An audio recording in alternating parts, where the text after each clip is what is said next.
Helle, og jeg er 72 år, og jeg har været uden for arbejdsmarkedet i 4 år.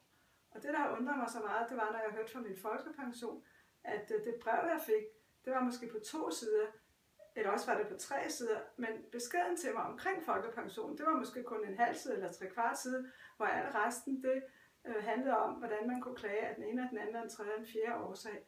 Og det, jeg synes var så mærkeligt ved det, det var bare, at man var da glad for, at man kunne få folkepension, og derfor virkede det så besynderligt, at alt det, de skrev om, det var kun, hvordan man skulle klage over den. Så hvad skulle man have gjort i stedet for?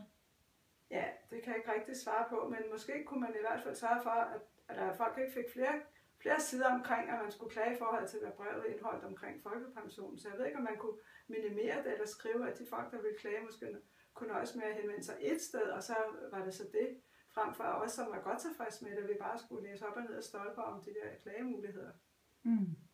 Ja.